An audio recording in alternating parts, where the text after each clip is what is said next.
আমাদের টিনেজার বয়সটাতে সবারই কোনো না কোনোভাবে কোথাও না কোথাও কাউকে না কাউকে ভালো লাগে, যেটাকে এখনকার ভাষায় বলে ক্রাশ।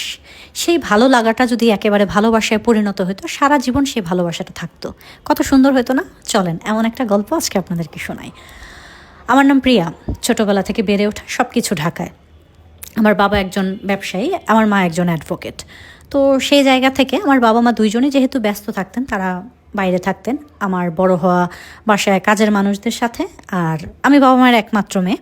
আর বেশিরভাগ সময় ছিল যে আমার চাচিদের বাসায়। তো আমাদের বাসা থেকে 5 মিনিটের দূরত্বে, 5-10 মিনিটের দূরত্বে আমার চাচিদের বাসা।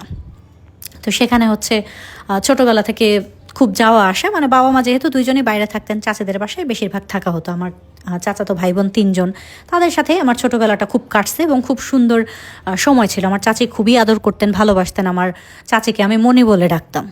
সাধারণত চাচিদের সাথে এতটা ভালো সম্পর্ক হয় না মানুষের। তো সেখান থেকে স্কুলে যখন মাত্র প্রথম ভর্তি হইলাম, তখন চাচির সাথে স্কুলে যাওয়া, কারণ আমার যে চাচাতো ভাই ছিল ছোট, ও আর আমি সেম ক্লাসে ভর্তি হই, যেটার কারণে হচ্ছে চাচির সাথে আমার স্কুলে যাওয়া আসা হয়তো। মা খুব টেনশন ফ্রি যাইতো যে চাচি আছে, এই চিন্তাটা করে। তো এর মাঝে 2009 সালে হঠাৎ করে আমার চাচার ব্যবসা বাণিজ্য সব কিছু খারাপ যায় এবং এমন একটা পর্যায়ে চলে আসে যে 3টা ছেলেমেয়ের পড়াশোনা করানো, তারপরে হচ্ছে ঘর ভাড়া দিয়ে ঢাকাতে থাকা খুব কষ্টদায়ক হয়ে যায় এবং আমার চাচারা হচ্ছে গ্রামের বাড়িতে চলে যায়। তো তখন তো আমার মা খুব পেরেশানিতে পড়ে যায়, কারণ আমি তখন স্কুলে ভর্তি হয়ে গেছি। আমাকে স্কুলে নিয়ে আনার যে ব্যাপারটা, সেটা তো হচ্ছে মা তার সময় মতো তার কাজে গিয়ে সে সেটা করতে পারবে না। এখন সেখান থেকে মা তো কাজের মানুষ, বাসায় পার্মানেন্ট ছিল, রান্না করে দিয়ে যেত, বাট ওইরকমভাবে সারাদিনভাবে থাকবে, আমাকে স্কুলে নিয়ে যাবে, এরকম কেউ ছিল না। তো মা হচ্ছে নানু বাড়িতে যায়। মার খুব পেরেশানি হচ্ছিল আমাকে নিয়ে। এরপরে নানু বাড়িতে যায়, ওখান থেকে নানুর সাথে কথা বলার পরে নানুদের পাশের বাসারই একটা আন্টি ওনাকে হচ্ছে নিয়ে আসে আমাদের বাড়িতে। তো উনি আনম্যারিড ছিল, ওনার কাজ এরকম ছিল, উনি আমাকে স্কুলে দিয়ে আসবে, নিয়ে আসবে এবং আমার সাথে সারাদিন বাসায় থাকবে। আর আমার হচ্ছে বিনিময়ে আমার মা হচ্ছে তার মাকে মাস শেষে কিছু টাকা দেবে, সে আমাদের বাসায় খাওয়া দাওয়া করে থাকবে। এরকম বাধা আর কি, কাজের মানুষ হিসেবে তাকে আমাদের বাসায় নিয়ে আসা হয়। তো আমার কিন্তু ছোটোবেলাটা খুব সুন্দরভাবে কাটে, চাচাতো ভাই বোনদের সাথে খুব আনন্দ উল্লাসে কাটছে। সেই জায়গা থেকে হঠাৎ করে একা হয়ে যাওয়া। তো উনি তো বড় মানুষ ছিলেন, সে তার মতো কাজ করতো, টিভি দেখতো, তার মতো থাকতো, আমি আমার মতো থাকতাম, তবে সে ভালো ছিল।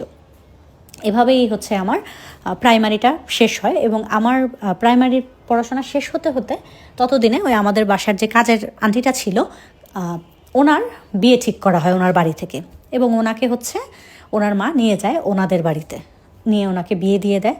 তখন আবার মা খুব টেনশনে পড়ে গেল। তখন আমি ক্লাস 5 আমার পরীক্ষা দেওয়া শেষ। আবার আমরা পরীক্ষার পরে যখন নানু বাড়ি যাই, তখন মা তো নানুর সাথে সব কিছু শেয়ার করতেন। ওখান থেকে নানু একদিন খেতে বসে মামাদের সাথে বলতেছে যে এরকম এরকম ওকে নিয়ে তো ওর খুব পেরেশানি, আর এখন ও বড় হয়ে গেছে। এখন ছোটোবেলাটা তো একরকম থাকে, যত্নের ব্যাপার, আর বড় হয়ে গেলে তখন বিশ্বস্ত মানুষ ছাড়া তো বাড়িতে হচ্ছে কাউকে রাখা যাবে না। আর ওই যে আন্টি থাকতো, সে পাশের বাসার ছিল, খুব বিশ্বস্ত ছিল, এরকম কাউকে পাচ্ছিল না যে ওকে নিয়ে এখন টেনশন হচ্ছে খুব, ওর স্কুল বা কোনো কিছু। তো এই কথা বলার পরে আমার মামা বলে যে ঠিক আছে, ওকে তাহলে আমাদের এখানে রেখে যেতে বলো, এখানকার স্কুলে ভর্তি করাই দিই, ও এখানেই থাকবে। তো এটা বলার পরে মাকেও বলে, মা বাবা দুজনে মিলে ডিসিশন নেয় যে ঠিক আছে, আমি হচ্ছে নানু বাড়িতে থেকে আমার বাকি পড়াশোনাটা শেষ করবো। আমার নানু বাড়ি হচ্ছে কুমিল্লাতে। আর এটা শোনার পরে আমি কিন্তু ভীষণ খুশি হয়ে যাই, কারণ আমাকে হচ্ছে আমার নানু বাড়িতে অনেকগুলো কাজিন ছিল, আমার মামাতো ভাই বোন তো যারা ছিলই। এর মাঝে আমার বড় মামার 3 ছেলে মেয়ে, তার মধ্যে সবার যে বড় ছেলে শামীম ভাই, উনি হচ্ছে আমার চেয়ে 8 বছরের বড়।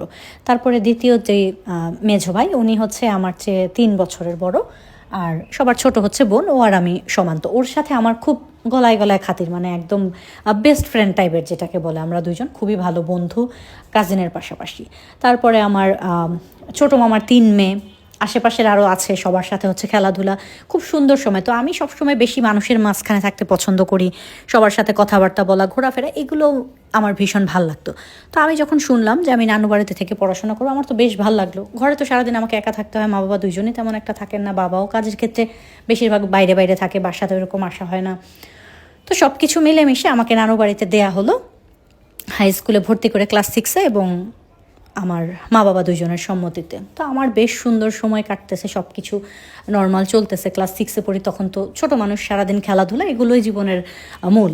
এরপরে আমি হচ্ছে যখন ক্লাস 7-এ উঠলাম, তখন একদিন বাইরে হচ্ছে হঠাৎ বৃষ্টি হচ্ছে, থাকে না 2-3 দিন যাবৎ গুড়ি গুড়ি বৃষ্টি হইতেছে। তো বৃষ্টি হলে তো গ্রামের অবস্থা এমনিতেই খারাপ থাকে, তার মধ্যে স্কুলে যাওয়া। তো আমার যেই মামাতো বোনরা, তারা কেউই হচ্ছে স্কুলে যাবে না। তো ততদিনে আমি 1 বছর যেহেতু পড়ছি, ওইখানে আমার একটা ভালো বান্ধবী হয়, মানে বোনদের বাইরেও একটা মেয়ের সাথে খুব ভালো সম্পর্ক হয়। তো ওকে আবার সবাই চিনে, ওর সাথে আমি একসাথে স্কুলে যাই। তো আমার যেই মামাতো বোনরা, ওরা কেউ যাবে না। কিন্তু আমার তো বৃষ্টি বেশ পছন্দ, বাইরে এত সুন্দর আবহাওয়া দেখে আমার আর ভাল লাগতেছিল না। তো আমি ভাবলাম যে না, যেভাবেই হোক স্কুলে তো আজকে আমি যাবই। তো আমি আমার মামিকে অনেক বাহানা টাহানা বানায় যে মামি এরকমভাবে বন্ধ দেওয়া যাবে না, আমি যাই, কোনো সমস্যা নেই। আর আমার বান্ধবীকে বলছে যাবো, ও তো রাস্তায় বৃষ্টির মধ্যে আমার জন্য দাঁড়ায় থাকবে। তো ওয়েদারটা এরকম ছিল যে গুড়ি গুড়ি বৃষ্টি ছিল, বাট প্রচুর মেঘ করেছিল, অনেক বাতাস ছিল, খুব সুন্দর একটা ওয়েদার ছিল। তো আমার কথা হচ্ছে কে গেল না গেল সেটা ভেস্তে যাক, আমি এই ওয়েদারটা এনজয় করতে চাই। তো এরপরে মামিও বললো যে আচ্ছা ঠিক আছে যাও। গেলাম, কিন্তু আমি আমার যে বান্ধবীর কথা বললাম, ও কিন্তু বাসায় নাই গত 3 দিন। কোথাও চলে গেছে, ওর সাথে হচ্ছে স্কুলে যাওয়াই হয় না। তো সেখান থেকে প্রথম কথাটা মিথ্যে কথা বলে গেলাম। এখন যাওয়ার পরে যখন হচ্ছে স্কুলে গেলাম, স্কুলে যাওয়ার পর তো বৃষ্টির মধ্যে মানুষ আসবে না, এটাই স্বাভাবিক। তো ক্লাস ওইরকমভাবে হলো না, একটু পরেই ছুটি দিয়ে দিল। ছুটি দেওয়ার পরে যখন বের হইলাম, বের হওয়ার পরে দেখলাম যে বৃষ্টি নেমে গেছে। এবং আমি একটা যে চায়ের দোকান থাকে না, ওখানে গিয়ে দাঁড়াইলাম। ওয়েদারটা যেরকম এনজয় করতে বের হয়েছিলাম, যে একটু বৃষ্টিতে ভিজবো, প্রচুর বাতাস থাকবে, চুল টুল উঠবে, পুরো জিনিসটা একদম এনজয় করলাম। কিন্তু বৃষ্টি নেমে যাওয়ার কারণে হচ্ছে আর বাসায় আসতে একটু লেট হইলো, বা ওই চায়ের দোকানের নিচে দাঁড়াইলাম। তো এভাবেই হচ্ছে অনেকক্ষণ দাঁড়ানোর পরে ওখানে যখন দাঁড়াইছিলাম, তখন আমি অনেক দূর থেকে লক্ষ্য করলাম একটা ছেলে, আমাদের স্কুলেই পড়ে, সে ছেলেটা আমার দিকে তাকায় আছে। তো বেশ কিছুক্ষণ ছেলেটাও তাকায় থাকলো, আমিও মাঝে মাঝে যখন তাকাচ্ছিলাম চোখে চোখ পড়ছিল। এরপরে চলে আসলাম বাড়িতে। তো বাড়িতে আসার পরে তো সবাই, মানে মামি খুব রাগারাগি করলো যে বৃষ্টির মধ্যে যাওয়ার কি দরকার ছিল, এখন ভিজে গেছে এইটা ওইটা। তো বাসায় আসার পরে আমার মামি বলতেছে যে শামীম ভাই নাকি তাকে বলছে যে আমার যে বান্ধবী ছিল ও স্কুলে যায় নাই। তো আমি তো জানি যে ওই স্কুলে যায় নাই, তো বাসায় কিভাবে জানলো? তো আমি মামিকে বলতেছিলাম না আমি হচ্ছে ওর সাথে স্কুলে গেছি, মাত্র একসাথে আসলাম। তো এই যে শামীম ভাই যে ছিল, সে না আমাকে হচ্ছে খুব চোখ গরম করছে, যেহেতু সে আমার চেয়ে 7-8 বছরের বড়। চোখ গরম করতে পারে, সে তখন ভার্সিটিতে পড়ে। তো আমি না বেশ ভয় পেয়ে গেছি, এবং ভয় পেয়ে আমি বলে দিছি যে হ্যাঁ বৃষ্টি যায় নাই, আমার তো বৃষ্টিতে ভিজতে ইচ্ছে করতেছিল, এই জন্য হচ্ছে আমি মিথ্যে কথা বলে গেছি। তো মামি ওইরকম কোনো কিছু রিয়াক্ট না করলেও শামীম ভাই প্রচুর হাসে, কারণ হচ্ছে সে এটা মিথ্যে কথা বলে আমাকে বলার জন্য, যাতে আমি ভয়ে সত্যিটা বলে যাই যে হচ্ছে আমি কোথায় গিয়েছিলাম বা কেন আমি বৃষ্টির মধ্যে বের হইলাম। তো এটা আমার জন্য খুবই এম্বারেসিং একটা বিষয় ছিল, যে মিথ্যা বলে ধরা পড়ে যাওয়া। এরপরে ওই যে ছেলেটা বললাম আমার দিকে তাকায় থাকতো, এরপর থেকে প্রায়ই দেখতাম স্কুলে গেলেও ছেলেটা আমার দিকে তাকায় থাকে। তো তার যে ফ্রেন্ডরা থাকে, তারা যখন হচ্ছে আমি হেঁটে যাচ্ছি তাদের সামনে দিয়ে বা কোনো কিছু হচ্ছে, খুব চিল্লাপাল্লা এরকম ভাবি ভাবি বলতেছে। তো পুরো স্কুলে আস্তে আস্তে একটা কথা ছড়ায় গেল যে আমি ওই ছেলেটার গার্লফ্রেন্ড, এরকম ব্যাপারটা। এটা খুব স্বাভাবিক, এরকম হয়। তো সেখান থেকে হচ্ছে আমি তো এটা খুব নিতে পারতেছিলাম না, কারণ আমার তো তার সাথে কোনো সম্পর্ক নাই। ইভেন সে আমাকে না তো প্রপোজ করছে না, আমার সাথে তার সাথে কোনো কথা হয়েছে। মাঝে মাঝে সে শুধু পেছন পেছন হাঁটতো, আর তাকাইলে চোখে চোখ পড়তো, দেখা হইতো, দ্যাটস ইট, এতটুকুই। ওই রকমভাবে কোনো সম্পর্ক আমাদের দুজনের মধ্যে নাই। কিন্তু সবাই জানতেছে সে আমার প্রেমিক। সে হচ্ছে আমার ওই যে বড় মামার যে মেঝো ছেলে, তার সাথে সেম ক্লাসে পড়ে। তো আমার যে মামাতো বোন, ও গিয়ে করছে কি, ওকে বলে দিছে যে এরকম এরকম ওই ছেলেটা ওকে নিয়ে মিথ্যা কথা ছড়াচ্ছে স্কুলে, তুমি কিছু করো। তো ওখান থেকে ওনাদের দুইজনের প্রচুর মারামারি হয়, মানে একটা খুব খারাপ সিচুয়েশন। কিন্তু এটাতে আমি ভীষণ ভয় পেয়ে যাই, যে ওই সময়টাতে ক্লাস 7-এ পড়ি, প্রেম ভালোবাসা তো বিশেষ কিছু বুঝিও না বলা চলে। ওই সময়টাতে আমি কারোর সাথে প্রেম করি, এটা নিয়ে একটা গুঞ্জন রটে গেছে। তার মধ্যে আবার আমার মামাতো ভাই হচ্ছে সেটা নিয়ে মারামারি করতেছে, ঝগড়া করতেছে, খুব ভয় পেয়ে যায়। সারাদিন মানে প্রচুর আতঙ্কে থাকি, স্কুল থেকে আসার পরেও সারাক্ষণ আমার প্রচুর ভয় লাগতে থাকে যে কী হইলো আজকে সারাদিনে। তো তারা করে কি, যে এই বিষয়টা কাউকে আর বাসায় এসে বলে না। যেমন আমার মামাতো ভাইও বাসায় এসে আর কাউকে জানায় না, আর যে ছেলেটা এরকম করছে ওর ফ্যামিলিতেও কাউকে জানায় না। তো ভাবে এই জিনিসটা এখানেই সমাধান হয়ে যায়। কিন্তু এই খবরটা হচ্ছে শামীম ভাইয়ের কান পর্যন্ত পৌঁছায়া যায় যে এরকম ওনার মেজো ভাই মারামারি করছে। তো বাসায় আসার পরে জিজ্ঞেস করে যে কেন মারামারি করছিস, কী হয়েছে। তখন ও আবার ডিটেলসে বলে যে হচ্ছে প্রিয়াকে নিয়ে এরকম বাজে কথা বলতেছিল, তো সেটার জন্য হচ্ছে কথা বলছে বা মারামারি করছে। ওই সময়টাতে সে করে কি, আমার একদম রেগে মেগে আগুন হয়ে আমার রুমে আসে, এবং আসার পরে শামীম ভাই এসে আমাকে বলে যে তুই হচ্ছে কিছু যদি নাই করে থাকিস একেবারে, তাহলে তোকে নিয়ে কথা কেন উঠলো, অবশ্যই তোর ওর সাথে রিলেশন ছিল বা কোনো রকম কিছু করছিস, না হলে এই কথা কেন আসলো। খুব গা জ্বালানো কিছু কথা বলে আমাকে একদম সে ওখান থেকে চলে যায়, যেটা আমার জন্য খুবই কষ্টদায়ক ছিল। তো এভাবেই হচ্ছে দিন কাটতেছিল, থাকতেছিলাম আমি মামাদের বাড়িতে। আর আমার যেই মা, সে আমার জন্য অনেক কেনাকাটা করে এটা ওইটা পাঠাইতেন, মানে খুব আলিশান জীবনযাপনই করতাম, যেটা লাগতো চাওয়ার আগেই সব জিনিস হচ্ছে মা পাঠাই দিতেন, এভাবেই চললো। এখানে সবচেয়ে লক্ষণীয় বিষয় ছিল যেই ছেলেটা আমাকে ডিস্টার্ব করছে এবং যেই ছেলেটা আমার জন্য মায়ের খাইলো, বেশ কিছুদিন পর থেকে ওই ছেলেটাকে আর দেখা যায় না। সে আমাদের স্কুলে আসে না, সে হচ্ছে তার ফ্যামিলি সহই এলাকাতে নাকি আর থাকে না। তো এটা খুব অবাক করার একটা বিষয় ছিল। যাই হোক, এইভাবে জীবনের মতো চলতে থাকলো। বিশেষ কোনো কিছু আর এই 2 বছরে ঘটে নাই যেটা হচ্ছে মনে রাখার মতো। নর্মালি জীবনযাপন করতেছিলাম। বাট শামীম ভাই সে খুব মানে চাপে রাখতো, সে সবার ক্ষেত্রেই, সেটা একা আমার না, সবাইকে খুব বড় যেহেতু ছিল, বড় ভাইদের থাকে না একটা সবাইকে শাসনে রাখার যে একটা ব্যাপার, সেটা সে খুব শাসন করতো। তো এইভাবে আমি যে আম্মু হচ্ছে আমি যেটাই বলতাম সেটাই আমার জন্য কিনে পাঠাইতো। তো আমি যখন ক্লাস 9-এ উঠলাম, তখন আমার যে বড় মামার মেয়ে, মানে শাহিন ভাইয়ের যে ছোট বোন, ও হচ্ছে আমার চেয়ে 1 ক্লাস ওপরে পড়ে, বাট বয়স আমাদের সেমই। তো ও হচ্ছে এসএসসি পরীক্ষা দিবে ওই বছর। তো ওই সময়টাতে মার কাছে আমি একটা ট্যাব চাইলাম। তো সে আমাকে একটা ট্যাব কিনে দিল। ট্যাব কিনে দেওয়ার পরে আমরা 2জন মিলে তো খুব খুশি। সবাই এটাতে কোনো কিছু বলে নাই, যে ঠিক আছে দিছে। তো আমরা 2জন মিলে ওইটার মধ্যে সব কিছু সেট করলাম। ওইখানে হচ্ছে ফেসবুক আইডি খুললাম 2জন। আর ওইদিকে যে শামীম ভাই ছিল, সে খুব বিরক্ত। সে মাকে অভিযোগ করতে শুরু করলো, কেন হচ্ছে আপনি ট্যাব কিনে দিলেন, পড়াশোনা করতেছিল, এটা মনোযোগ দিয়ে করতো, ফোন হাতে পাইলে এমনিই তো মাথা নষ্ট হয়ে যায়, পড়াশোনা করবে না ঠিকঠাক মতো। তো মা বলে যে ঠিক আছে, তুই হচ্ছে মাঝে মাঝে একটু ট্যাবটা চেক করিস যে কী করতেছে, কোথায় বা কারোর সাথে কথা টথা বলতেছে কি না, তাইলেই হবে, তোদের বোন তো দেখে শুনে রাখিস। বাট তার কাছে এই বিষয়টা খুব খারাপ ছিল, মানে তার ভালো লাগে না মোটেও। তো এভাবে আমরা হচ্ছে ফেসবুক আইডি খুললাম। খোলার পর আমাদের ক্লাসেরই একটা ছেলে, মাহিন নাম, ও আমাকে হচ্ছে ফ্রেন্ড রিকোয়েস্ট পাঠাইলো, অ্যাকসেপ্ট করলাম। ওখান থেকে ওর সাথে একটু একটু করে কথা বলা শুরু করে দিলাম। তো মাহিনের সাথে আমার কথাটা এরকম হইতো, সে জাস্ট আমাকে জিজ্ঞেস করতো যে কি করতেছে। তো একদিনই আমাদের প্রায় হচ্ছে 30-40 মিনিটের মতো চ্যাটিং হয়, জাস্ট চ্যাট করে কথা বলতাম, এরকমভাবে ফোনে কথা বলা এরকম হয় না। স্কুলের পড়াশোনা নিয়ে তার কিছু প্রয়োজন হলে সে আমাকে মেসেজ করে, আমি আমার কিছু প্রয়োজন হলে তাকে জিজ্ঞেস করি, এরকমই, মানে স্কুলে যাব কি না যাব এই ধরনের কথাবার্তা। ওই রকমভাবে এরকম না যে প্রেম ভালোবাসা কোনো কিছু। তো আমার পক্ষ থেকে এটা ক্লিয়ার ছিল যে তার সাথে বড় জোর আমার একটা ফ্রেন্ডশিপের সম্পর্ক, যেহেতু 2জন সমবয়সী। আর তার পক্ষ থেকে এরকম ছিল ব্যাপারটা, সে ভাবছে যে আমি হয়তো ইসে করছি, যে তার মেসেজের রিপ্লাই করছি বা তার হচ্ছে ফ্রেন্ড রিকোয়েস্ট অ্যাকসেপ্ট করছি, তার মানে আমি তাকে পছন্দ করি, সে আমাকে নাকি আগে থেকেই পছন্দ করতো। তো এগুলো তার আমি জানি না কার মনে, কে, আমি ভাবছি সেম ক্লাসে পড়ে, জিজ্ঞেস করতে কথা বলতেই পারি। তো এই সময়টাতে যতদিন মানে আমার সাথে ওর বেশ কিছুদিন যাবৎ চ্যাটিং হইতেছে, তখন যে শামীম ভাই যে ছিল, সে ছিল ঢাকায়, সে বেশ কিছুদিন যাবতই ঢাকায় ছিল। তো আমি আরও বাড়িতে মানে ছাড়া ধারা পাইছি যে কেউ কিছু বলবে না, যা খুশি চ্যাট করতেছে, কথা বলতেছে, আমি নর্মালি চলতেছে সব কিছু। এর মাঝে একদিন আমি স্কুল থেকে আসতেছি, আসার সময় বাড়ির সামনেই দেখি যে শামীম ভাই দাঁড়ায় আছে। তো আমি তাকে জিজ্ঞেস করলাম, যেহেতু সে এতদিন বাড়িতে ছিল না, যে কখন আসছেন বা এখানে দাঁড়ায় আছেন কেন, কারোর জন্য অপেক্ষা করতেছেন কিনা। তো সে না কোনো কথা বলে না, থাকে না যে খুব রাগে মানুষ একদম ফুসতেছে এই ধরনের। তো এই ধরনের একটা ওনার থাকে লুক, যে উনি হচ্ছে খুব রেগে আছে বা কোনো কিছু। তো আমি বলি ঠিক আছে। তো আমি চলে যাচ্ছিলাম বাড়ির ভেতরে, তখন সে আমাকে জিজ্ঞেস করে যে তোর নাগর কই।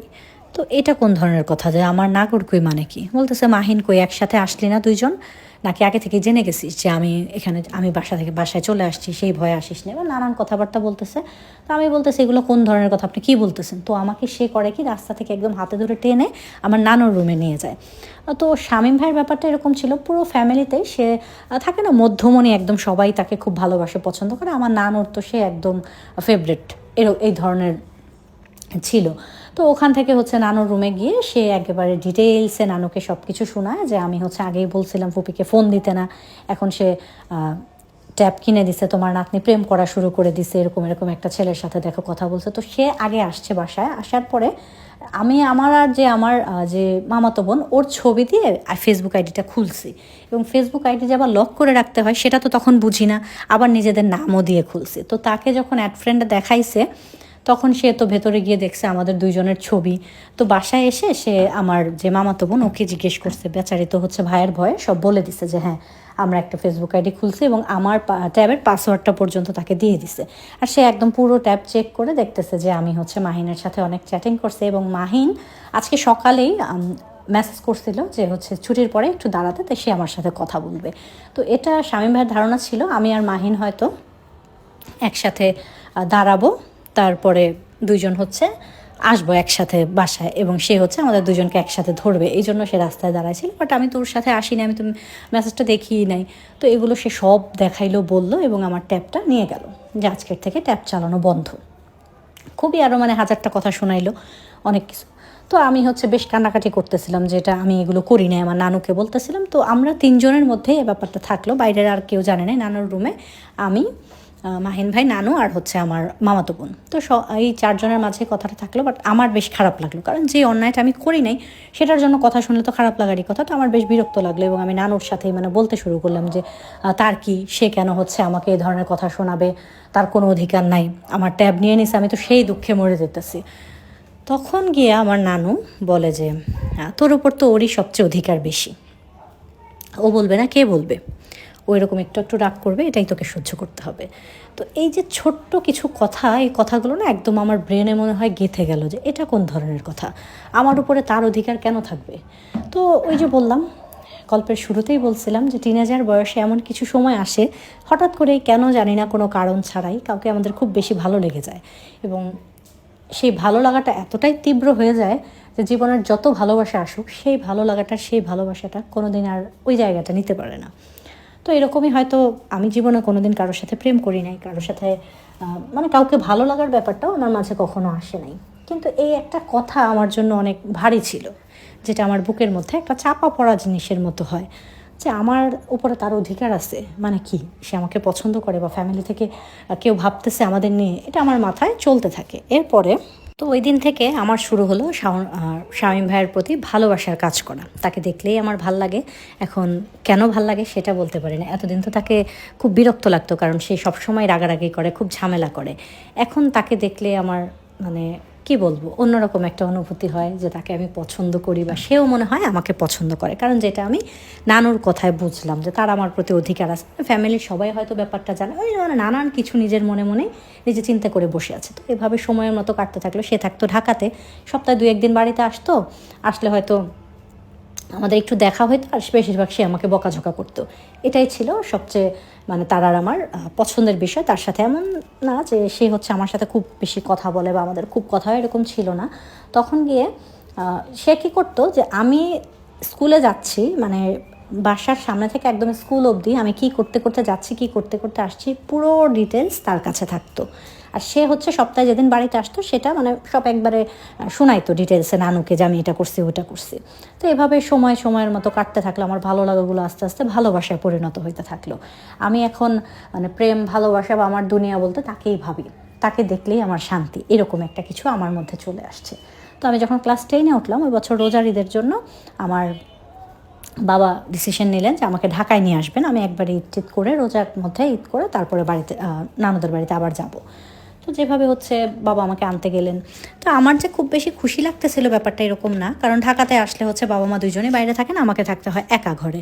আর সেখান থেকে আমি নানু বাড়িতে থাকলে তো সবার সাথে থাকা হয়, খুব সুন্দর সময় কাটে। তো তখন ওই আমার ট্যাবটা কিন্তু এখনও আর ফেরত দেওয়া হয়নি, ট্যাবটা এখনও ওনার কাছেই। তো এভাবে আমি চলে আসলাম ঢাকায়। এখন ঢাকায় আসার পরে আমি বেশ কিছুদিন থাকার পরে খুব বোর লাগতেছিল। তো বাবাকে বললাম যে বাবা, আমাকে হচ্ছে তুমি নানু বাড়িতে দিয়ে আসো, আমার এখানে ভালো লাগতেছে না। তো বাবা বললো যে তোমরা দুজনেই বাইরে থাকো, আমি একা একা আমার ভালো লাগে না। তো আমার বাবার 2টা ফোন ছিল, বাবা একটা ফোন আমাকে দিয়ে গেলেন যে তুমি হচ্ছে ইউটিউবে ভিডিও দেখো, ভাল লাগবে, সময় কাটবে। তো এমনিতে যতই খারাপ লাগুক বা যাই হোক, হাতে একটা ফোন থাকলে কিন্তু সময়টা কেটেই যায়। তো আমি বেশ খুশি হইলাম যে ও আচ্ছা ঠিক আছে, তাহলে ফোনটা দিয়ে। অনেকদিন পর যেহেতু ফোনটা পেলাম, নিজের ট্যাবটা যাওয়ার পরে তো আর ফোন ওরকমভাবে কারোটা পাই নাই। যাই হোক, তো তখন আমি করলাম কি, যে আমার যে ফেসবুক আইডিটা সেটা লগ ইন করলাম। এখানে লগ ইন করার পরে দেখলাম যে শামীম ভাইয়ের নামের আইডি থেকে ফ্রেন্ড রিকোয়েস্ট আসছে। তো আমিও ততক্ষণে মেসেঞ্জার হচ্ছে লগ ইন করছি, সব কিছুই হচ্ছে লগ ইন করা শেষ। এখন আমি ভাবলাম যে ঠিক আছে অ্যাকসেপ্ট করি, কী হবে। অ্যাকসেপ্ট করার সাথে সাথে ওখান থেকে সে হচ্ছে ফোন দিয়ে যাচ্ছে। আমি তো হচ্ছে ফোন ধরতেছি না, আমি তো ভয় পেয়ে গেছি। তো ফোন ধরি নাই প্রথমবার, পরে সে ভয়েস পাঠাইছে যে তাড়াতাড়ি ফোন যাতে ধরি। এরপরে আমি ফোনটা রিসিভ করার পরে ওপাশ থেকে সে মানে হাজারটা প্রশ্ন, তুই কোত্থেকে লগ ইন করতেছিস, কার ফোন নিছিস, তোর কাছে ফোন কেন, বা ফোন কোথায় পাইছিস। উনি ভাবছে যে আমি আমার যে মামাতো বোন মানে ওনার ছোটো বোন, ওর ফোন নিছিস নাকি। তো আমি বললাম যে না, আপনি ঠান্ডা হন, এটা বাবার ফোন, বাবাই আমাকে দিয়ে গেছে, আমার এখানে একা ভাল লাগে না এই জন্য। তো সে প্রথমে তো রাগ হইতে পারতেছে না, কতক্ষণ চুপ করে থাকলো। চুপ করে থাকে সে আমাকে খুব বুঝাইলো যে এলাকার কোনো বড় ছোট যারাই হোক কারো ফ্রেন্ড রিকোয়েস্ট যাতে অ্যাকসেপ্ট না করি, ছেলেদের সাবধানে থাকি, বা অনেক অনেক জ্ঞান দিতে শুরু করলো, যেগুলো ফোন নিয়ে হয় আর কি, এটা করা যাবে না সেটা করা যাবে না। তো আমার ব্যাপারটা এরকম ছিল, তার ভয়েসটা শুনলেও না আমার কাছে বেশ ভাল লাগে। টিনেজারের ভালো লাগাগুলো এরকমই হয়। তো আমার বেশ ভালো লাগতেছিল, সে যে আমাকে বকতেছে সেটাও আমার কাছে ভালো লাগতেছে, সে যা বলে সেটাই ভাল লাগে। তো এরকম হচ্ছে অনেকক্ষণ কথা টথা বলার পরে তখন সেই যে এক্সট্রা কেয়ার করতেছিল যে এটা করবি না, ওইটা করবি না, ফোনে কথা বলা যাবে না। তো তখন সে আমাকে একটা কথা বলে যে যদি আমার মানে একা লাগে বেশি বা খারাপ লাগে তাহলে আমি যাতে তাকে ফোন করি। এমনিতেই আমি পড়াশোনা করি না, তো আমি তাকে কথা দিতেছিলাম যে হ্যাঁ ভাই আমি পড়বো, এখানে আসছি, আমি ঠিকঠাক মতো পড়াশোনা করবো, আপনি টেনশন করে না, এটা সেটা। তো অনেকক্ষণ সে আমাকে অনেক কিছু বোঝায়, এটা করা যাবে না, ওইটা করা যাবে না, ফোন ভালো না, বা ফোনে সময় দেওয়া ভালো না, ফেসবুক ভালো না, অনেক কিছু বোঝানোর পরে সে আমাকে বলে যে যদি বেশি একা লাগে ফোন করিস। তো এই একটা কথা কিন্তু যথেষ্ট পরিমাণ মানে হেভি ছিল, যে ফোন করিস। আমার একা লাগলে তাকে ফোন করতে বলছে, তাকে তার মানে কি সেও কি আমার জন্য কিছু ফিল করে, বা সে আমাকে পছন্দ করে। এই বিষয়গুলো তখন আরও গভীর হয়ে গেল। আর এখানে আমার প্রয়োজন ছিল, এতদিন তো তাকে ভীষণ ভয় পাইতাম, আর এখন আমার জাস্ট একটা পারমিশনের প্রয়োজন ছিল যে তার সাথে আমি কথাবার্তা বলতে পারি, সেটাও এখন পেয়ে গেলাম যে একা লাগলে ফোন করতে। তা আমি তো বাড়িতে সারাদিন একাই থাকি। তো এরপরে এরকম যখন কথা মানে বলতেছিলাম তার সাথে, তখন সে আমার কাছ থেকে আমার ফোনের পাসওয়ার্ড নিল, ফোনের না সরি হচ্ছে ফেসবুক আইডির পাসওয়ার্ড নিল। এগুলো নিয়ে তখন সে তার ফোনে লগ ইন করলো এবং আমাকে থ্রেট করলো যে আমি হচ্ছে, তো যখন পাসওয়ার্ডটা চাইতেছিল তখন আমি তাকে বারবার বলতেছিলাম যে আমার কি কোনো প্রাইভেসি বলতে কিছু নাই, আপনি হচ্ছে কেন আমার ফোনের পাসওয়ার্ড নেবেন। তখন সে বলতেছে যে আমার কাছে আবার তোর কিসের প্রাইভেসি। তো এই কথাগুলো ওই বয়সটাতে খুব হেভি থাকে, কিন্তু আমার কাছে তোর কিসের প্রাইভেসি, মানে তার কাছে আমার সব কিছু উন্মুক্ত। তা সেও যদি আমাকে পছন্দ না করে তাহলে এই ধরনের কথাবার্তা কেন আসতেছে। তো আমার তো বেশ ভালো লাগতেছিল এই যে তার কেয়ার বা শাসনের ব্যাপারটা, যেটাতে আমি বিরক্ত হইতাম, সেটা এখন আমার কাছে ভালো লাগার ভালোবাসার কারণ হয়ে দাঁড়াইছে। তো ওখান থেকেই সে বলল, তারপরে সে আমাকে একদম শাসা একটা সে ফোন রেখে দিল, এবং ওই দিনের পর থেকে আমাদের প্রায় ফোনে কথা হইতো। সে হচ্ছে প্রায়ই আমাকে আমি ফোন করতাম, সে ফোন করতো, এবং সে বলতো যে ফোন করিস, তোকে হচ্ছে আমার নাকি অনেক ভুল আছে, আমি এটা উল্টাপাল্টা কাজ টাজ করি, সে আমাকে ওগুলো শুধরানোর জন্য বলবে। তো বেশ সুন্দর, আমাদের বেশ কিছুদিন হচ্ছে রোজার মাস ভরে আমাদের কথা হলো, প্রায় তাকে আমি ফোন দিতাম, সেও আমার সাথে ফোনে কথা টথা বলতো, খুব সুন্দর সময় কাটলো। এখন ঈদের 2 দিন আগে সে আমাদের বাসায় এসে হাজির। তার এতখানি বয়সে সে কোনোদিন আমাদের বাসায় আসেনি, এই প্রথম আমাদের বাসায় আসছে। আর আমার মা তো হচ্ছে ভাইয়ের ছেলে আসছে, সে একদম মহা খুশি। আসার পরে সে বাসায় এসে বলতেছে যে আমার নানু নাকি বলছে যে নানু আমাকে ছাড়া ঈদ করবে না, সে হচ্ছে আমাকে নিয়েই তারপরে ঈদ করবে, এই জন্য আমাকে নিতে পাঠাইছে। তো আমি বাবা মা প্রথমে তো যেতে দিতে চায় না, যে না মেয়েকে নিয়ে আসছে আমাদের সাথে ঈদ করবে। এরপরে আবার নানুর কথা চিন্তা করে দিয়ে দেয়, এবং আমিও তার সাথে চলে যাই, যাচ্ছে ঠিক আছে। তো তার সাথে সারাটা রাস্তা যাওয়া গাড়িতে, এই মোমেন্টগুলো, এই ছোটো ছোটো জিনিসগুলো খুবই সুন্দর ছিল। এবং বাড়িতে যাই, ঈদ শেষ হয়, ঈদের ছুটি শেষ হওয়ার পরে সে যখন চলে যাবে তখন সে আমার ট্যাবটা আমাকে ফেরত দেয়, এবং আমাকে খুব করে বলে যে আমি ছাড়া যাতে কোনো ছেলে তোর ফেসবুকে অ্যাড না থাকে, এবং আমার সাথে মানে কোনো প্রয়োজন হলে, কোনো কিছু হলে তাকে যাতে ফোন করে কথা বলে, এরকম খুব সুন্দর করে বুঝায়া বলে যায়। একদিকে তো শাসন করতেছে, এখন তার পক্ষ থেকে কিসের জন্য ছিল এতটা কেয়ার, এতটা শাসন, সেটা আমি বলতে পারবো না, বাট আমার পক্ষ থেকে এই শাসন আর কেয়ারকে আমি ভালোবাসার নাম দিয়ে দিয়েছিলাম। এরপরে তো এভাবেই সময় চলতে থাকলো। ওই দিনের পর থেকে আমাদের টুকটাক মেসেজে কথা হওয়া শুরু করলো। আমার কোনো কিছু প্রয়োজন হলে বা কিছু বলার থাকলে তার সাথে আমি মেসেজে চ্যাটিং করতাম। তো শামীম ভাইয়ের একটা খালাতো বোন আছে, তার সাথে শামীম ভাইয়ের খুব মানে গলায় গলায় ভাব বা মেয়েটা যখনই হচ্ছে এই বাড়িতে আসে তখনই মানে আমি খুব খেয়াল করছি যে সে হচ্ছে একদম সবসময় শামীম ভাইয়ের গা ঘেঁষাঘেঁষি করে বসা, এবং ওই মেয়েটাও আমাকে দেখে বুঝতে পারে যে আমি যে শামীম ভাইকে পছন্দ করি। কারণ আপনি যখন কাউকে পছন্দ করেন আপনার চোখের দিকে তাকালেও না বোঝা যায় যে সে হচ্ছে, তো সে প্রথম থেকেই বুঝতে পারছে যে আমি, তাদের খুব আসা যাওয়া ছিল, এটা হচ্ছে আমার মামির বড় বোনের মেয়ে, তো তাদের এই বাড়িতে ভীষণ আসা যাওয়া ছিল, খুবই কিছুদিন পর পর আসতো যেত, তো সেও কোথাও থেকে আন্দাজ করছে যে আমি হয়তো তাকে পছন্দ করি। তো এভাবে একদিন হচ্ছে আমার মামির যে বোন, তাদের দাওয়াত থাকে আমাদের বাড়িতে, আমার নানু বাড়িতে, তখন তারা আসে, আসার পরে যে আসছে তারা রাত্রে থাকবে, পরদিন সকালে যাবে, এরকম নির্ধারণ করা হয়। তো রাতে তারা সবাই থাকে, থাকার পরে আমাদের হচ্ছে, আমরা যেই রুমে থাকি আমি আর হচ্ছে যে আমার মামাতো বোন, ওই রুমটা বলে ওনাদের ছেড়ে দেওয়ার জন্য, তো ওনারা হচ্ছে 2-3 জন থাকে। তো আমরা ওই রুমটা ছেড়ে দিয়ে আমি আর আমার মামাতো বোন আমার নানুর রুমে গিয়ে থাকি। তো সেখানে আমরা যখন রাত্রের বেলা বিছানা করে তখন ছাদে যাই, যাওয়ার পরে দেখি যে তারা সবাই ছাদে বসে আড্ডা দিতেছে, শামীম ভাই, তারপরে যে শামীম ভাইয়ের যে ছোটো ভাই সে, তারপরে তার খালাতো বোনরা সবাই। তো ওখানে গিয়ে দেখলাম যে ওই যে শামীম ভাইয়ের যে খালাতো বোন যে তাকে পছন্দ করে, সে মেয়েটা একদম গা ঘেঁষাঘেঁষি করে শামীম ভাইয়ের সাথে বসে আছে। আমার কাছে বেশ বিরক্ত লাগলো। তখন শামীম ভাই আমাকে বললো যে নিচ থেকে 2টা চেয়ার নিয়ে দিতে। তো আমি নিয়ে তাকে চেয়ারটা দিয়ে আসলাম। আমার বেশ বিরক্ত লাগলো এবং খুব খারাপ লাগলো যে সে তো আমাকে বসতে বললো না এবং আমার সাথে তো কথা বললো না। তো এসে পড়লাম নিচে, এসে শুয়ে পড়লাম। তো সকালে থাকে না মেহমান বাড়িতে ঘরটর গোছানো, তো আমরা যখন ওই আমার রুমের বিছানা উঠাতে গেলাম আমাদের রুমের, তখন ওই যে মেয়েটা শামীম ভাইয়ের যে খালাতো বোন সে আমাকে বলল বসতে। বসলাম, বসার পরে সে আমাকে বলতেছে, যেটা স্বপ্ন দেখতেছো তোমার এই স্বপ্ন তো কোনোদিন পূরণ হবে না, অযথা এরকম স্বপ্ন দেখা বাদ দাও। তো আমি তো বুঝতে পারতেছিলাম, কারণ আমিও তো তাকে দেখছিলাম, সে একদম তার গায়ে পড়ে থাকে, এই ব্যাপারটাতে বোঝা যাচ্ছে না যে মেয়েটা তাকে পছন্দ করলে। তো আমি বললাম আপনি কিভাবে জানেন যে স্বপ্ন কখনো পূরণ হবে না? সে আমার চেয়ে সিনিয়র ছিল 1 বছরের। তো সেখান থেকে সে বলে যে না, সে শামীম ভাই তাকে পছন্দ করে, এরকম 1 কথায় 2 কথায় তার সাথে আমার একটা তর্কের মতো হয়ে যায় এবং আমি তাকে বলে ফেলি যে আপনি যত কিছুই বলেন, শামীম ভাই হচ্ছে আমাকে পছন্দ করে, ভালোবাসে এবং আমিও তাকে ভালোবাসি। এখন সে করে কি, এই কথাটা গিয়ে মামিকে বলে দেয়। এখন বাড়ি ভর্তি মেহমান, তো মামি এই কথা শোনার পর তো একদম তেলে বেগুনে জ্বলে ওঠে। তো ওই দিনই আবার শামীম ভাইয়ের সাথে হচ্ছে মামার সাথে যে কোনো একটা বিষয় নিয়ে ঝামেলা হয়েছে, এত কিছু তো আর আমি জানি না। আর সে গিয়ে যে ছোট্ট একটা কথা আবার মামিকে বলে দিবে সেটাও আমি বুঝতে পারি নাই। তো ওখান থেকে শামীম ভাইকে মামি জিজ্ঞেস করে যে প্রিয়ার সাথে তোমার কী সম্পর্ক বা কী চলতেছে দুজনের মাঝে। তো সে তো একদম রেগে মেগে আগুন, না কিছুই চলতেছে না। তো আমি হচ্ছে কৌশল করে ছাদে গেছিলাম যে কাপড় রোদ দেওয়ার জন্য। সে উঠে ছাদে এসে আমাকে একদম ঠাস করে ধরে একটা চড় মেরে দেয় যে আমি তোকে কোনোদিন বলছি আমি তোকে পছন্দ করি, বা তুই কেন হচ্ছে এই কথা ছড়াইতেছিস যে পড়াশোনা করার বয়স, পড়াশোনা তো ঠিকঠাক মতো করিস না, কোনো কিছুর কোনো তো হদিস নাই, ওইদিকে অপর দিকে হচ্ছে তুই ইসে করতেছিস, এই ধরনের কথাবার্তা বলে বেড়াইতেছে, এখন মা তোকে কোন চোখে দেখলো।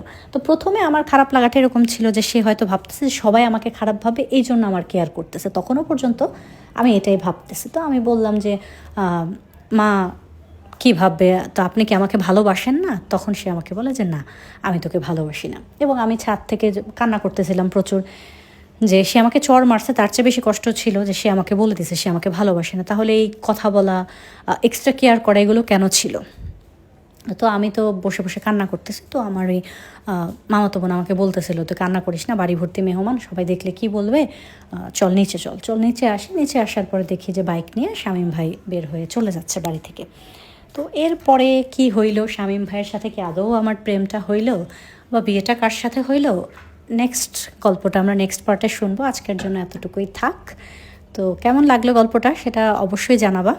তো তোমরা খুব বারবার হচ্ছে মানে অস্থির হয়ে যাচ্ছিলে, আপু গল্প দিচ্ছ না কেন, গল্প দিচ্ছ না কেন। আসলে অনেক দিন ধরে গল্প দিয়ে যাচ্ছিলাম, এখন আবার গল্পগুলো গোছানোর একটা ব্যাপার থাকে, আমি এগুলো লিখি, তারপরে হচ্ছে প্রিন্ট আউট করি, যেটা আমার বেশি ভালো লাগে ওগুলো প্রিন্ট আউট করে বের করতে হয়, গুছানো কথা। এখন তোমরা যে যে গল্প পাঠাও সেটা তো আমি পোস্ট করতে পারি না নর্মালি, কারণ সব গল্প আবার তোমাদের ভাল লাগে না। অনেকে আছে তোমরা অনেক ছোট ছোট গল্প ইদানিং অনেক আসে, আমি একসেপ্ট করতে পারি না, কারণ 2 মিনিটের বড় জোর একটা ভিডিও হবে বা ইন্টারেস্টিং কিছুই নাই। এখন তোমরা নিজেরাই হচ্ছে ইন্টারেস্টিং জিনিস তোমাদের শুনতে ভালো লাগে, তো ইন্টারেস্টিং কিছু শুনতে হলে তো আমাকে সময় দিতে হবে কাজ করার জন্য। আমি তো আর গল্প আকাশ ভেঙে তোমাদেরকে দিব না, মানুষ পাঠাবে সেটা রেডি করব তারপরে দিব। সে রেডি করার জন্য তো আমার একটা সময়ের প্রয়োজন, এটা হচ্ছে ফার্স্ট কথা। আর সেকেন্ড কথা হচ্ছে আমি ভাই একজন ফ্যামিলি পার্সন, আমার 3টা বাচ্চা আছে, আমার বাইরে যেতে হয়, আমার হচ্ছে বাসায় মেহমান আসতে পারে, প্রবলেম থাকতেই পারে। এখানে আমার যখন সময় হবে আমি সব কাজ সেরে তারপরে যখন সময় হবে তখন ভিডিও দেবো। এখন তোমরা যদি সারাদিনই বলতে থাকো আপু কেন দাও না কেন দাও না, আমি কী বলবো, কত কারণ, সব কিছু মিলেমিশে সময় হয় না, তাই দিতে পারি না। যখন সময় হয় বা হবে তখন অবশ্যই ভিডিও দিব। তোমরা কেয়ার করো বা বারবার জিজ্ঞেস করো, সেটার জন্য অনেক অনেক ধন্যবাদ। সবাই এসে জিজ্ঞেস করতেছিল আপু তুমি কি অসুস্থ নাকি। আসলে সব মেসেজে রিপ্লাই করাও সম্ভব হয় না। যাই হোক, তো এই গল্পটা দেখো কেমন লাগে। আপুকে কথা দিছি এই সপ্তাহের মধ্যে পোস্ট করবো। আমি আজকেও গল্প দিতাম না, এই গল্পটা আমি মানে পড়ে পড়ে তারপরে বললাম, এত বাজে হয়েছে হয়তো বা। যাই হোক, আজকের জন্য এতটুকুই থাক। সবাই ভালো থেকো, সুস্থ থেকো। আল্লাহ হাফেজ, শুভরাত্রি।